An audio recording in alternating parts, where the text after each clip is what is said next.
again. I'm so happy that you're here. I miss you all so much. So, this is Some Time with Miss Pitts, and we're going to switch gears a little bit and we're going to talk a little bit about anxiety. Anxiety is something that we talked a lot about in class, but mostly things that make you anxious at school, like nervous about friends and new people, nervous about recess and lunch, and nervous about test taking, because test taking anxiety is very common in kids and adults because it's scary. That doesn't mean you can't do it. That doesn't mean you can't be brave. In fact, to be brave, you have to be scared first. So if somebody's like, yeah, I can do this, whatever, cool for them, but it doesn't necessarily make them brave because they would have to be scared of it and do it anyway to be brave. So if you're scared, it's a good opportunity for you to be brave, which is really nice because you don't have to be ashamed of being scared. And it's the same with anxiety. So anxiety can just feel like something really scary inside. So it can feel like a bad feeling, like I've got a bad feeling about this. That would be anxiety. You're anticipating something that could happen that would be bad. Well, right now there's a lot of anxiety because we don't know everything about what's happening, and we're trying to, and we're all trying to understand it, make sense of it, and follow directions. So we're all trying to kind of follow those government guidelines to stay safe, but those guidelines change. And sometimes the curve change. You'll hear flattening the curve. It means we just want less people sick at the same time. It's kind of like, you're like, Miss Pitts, we're in the parentheses, pick me, parentheses. I can't pick y'all at the same time. Some of you are gonna have to wait. Well, when people are sick, some of them can't wait. They're really sick, they really need help. And so by flattening the curve, we're keeping less people sick at the same time, so we have more resources, people, and time to provide for them. In that sometimes can lead to anxiety too. Like, what if everybody gets sick at the same time? Oh my gosh, what's gonna happen? Well, there's a few things that you can do to help you. We don't have answers for that. I can't read the future. Wish I could. Can't. So I'm gonna have to accept some of that anxiety. So anxiety can present itself in different ways. You might be like, okay, well, I can't believe you did this. Or, I don't even like you. That's me talking about brothers. I don't even like you. You might have liked them before, but now that you're stressed and you feel that anxiety inside of you, you don't like them anymore. Or, it's dinner time and dad makes spaghetti and you're like, I don't even feel like spaghetti right now. You really failed this one, Dad. Well, that's not super nice. And that's probably not really you talking. That's all those bad feelings coming out in a different way. So you can have anxiety and not even really realize it. It just kind of shows itself by being a really bad mood. I am really guilty of that sometimes when I feel really nervous or stressed about something. Oh my goodness, I'm just like, shh, quiet. You guys know. You know that look. And it happens, I'm sorry, we're all people, and that's how sometimes stress and anxiety can come out.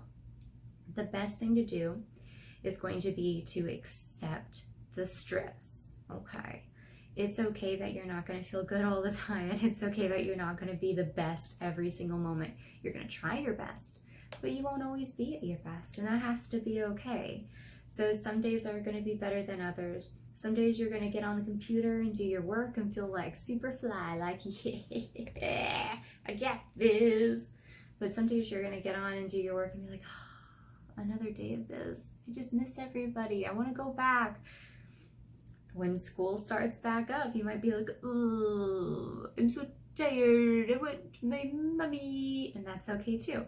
So I just want you to know it's okay to feel bad sometimes. Everyone feels that way. It's just like anger we talked about. It's okay to be angry.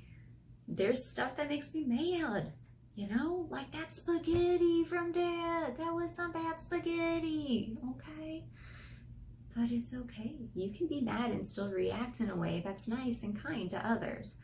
So another strategy would be to practice gratitude. Practice doesn't make perfect, but it makes easier. So the more often you do it, the easier it is to do, and the more naturally it comes to you. You don't have to think it's hard to do it, and you don't have to make yourself do it. Gratitude just means that you are appreciating what's happening around you. So you need to find the helpers. That's what Mr. Rogers always said. I don't know if you all know Mr. Rogers, but boy, do I know some Mr. Rogers, okay? So Mr. Rogers always said, find the helpers. So whenever something terrible is going on, look for the people who are helping and try to help support them or appreciate them. So we have so many doctors right now working so hard. We have so many of your parents right now in essential work helping everybody. We have people who never thought that their job was important, and suddenly they're the only ones going to work now. Kind of like people work at the grocery store. Like, I'm sure they never thought that they were the most important people in the world, but gosh, if we didn't have groceries, that'd be terrible. And so they're finding now that they are super important people. And I'm glad that they get that chance to appreciate themselves and the services they provide for us. We need to realize that they were important before, they're important now, and they'll be important after as well. All of these jobs are incredibly important that we do. And it's so nice to be able to provide that service and to accept that service from others. You also need to just realize the good in your situation. I know that's really easy for me to say because I have a lot of privilege. I'm not going to work right now, but I still have a job. I still get to talk to you guys in some way, and I still get to communicate with you. There's some people who don't have that opportunity, but maybe there's something else that they have. Maybe they're finding a new buddy to study with, right? Maybe your older brother is actually really good at reading and you guys can read together and discuss stories. Or maybe you never realized how much you enjoyed math until now. Now that you don't get to see Miss Pitts for math every day, you're like, man, I wish I would have done more math with Miss Pitts. And it's like, yeah, I told y'all, you should have been doing math when it was math time. So there's a lot of things that you can maybe find that you're actually grateful for, thankful for, even when the situation's really, really bad. And again, I know that's super easy for me to say, sitting here in a safe, comfortable spot.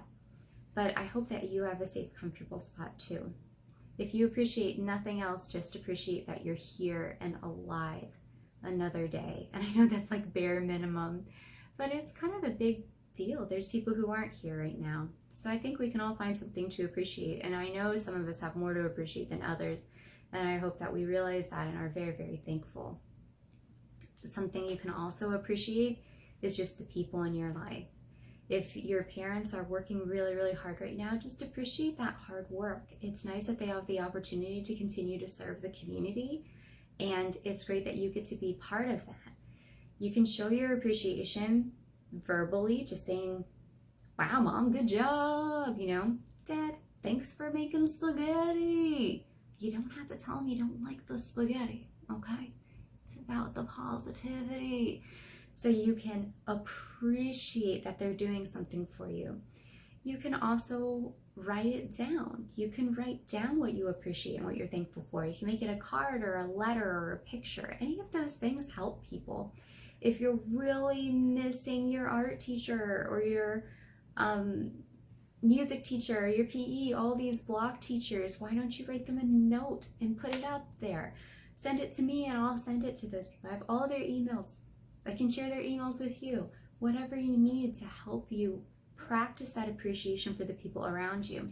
You can appreciate brothers and sisters or cousins or aunties and uncles, anyone that you see daily or don't see.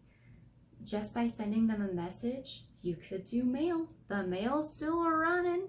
You can do email. Email's still running. Let me tell you, I had to turn off my computer because there were so many emails. I was like, you know what? Not right now. I'm going to talk to my kids right now. They're my priority. So you have ways to communicate. And I've been very fortunate and appreciative of all the communication that I have with some of your parents and family members. And I hope that you know that you can communicate with me as well. I get to communicate with some students on Teams, But if you need to call me, I'm here. So just tell your parents that, you know, I'd really like to talk to Miss Pitts, and we could set up a conference or just a spontaneous call, okay? Other things that you can do is breathing. We've practiced a lot of those rainbow breaths because I like them. Are you ready?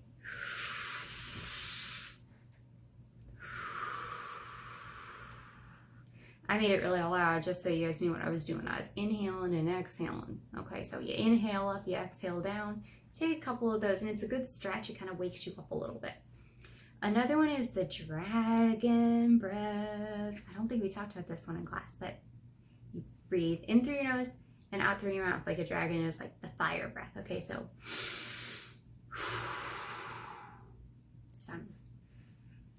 reminds me of the big bad wolf more than anything. Blow your house down, right? Then there's also just counting. So count up in your head for 5 and out for 5.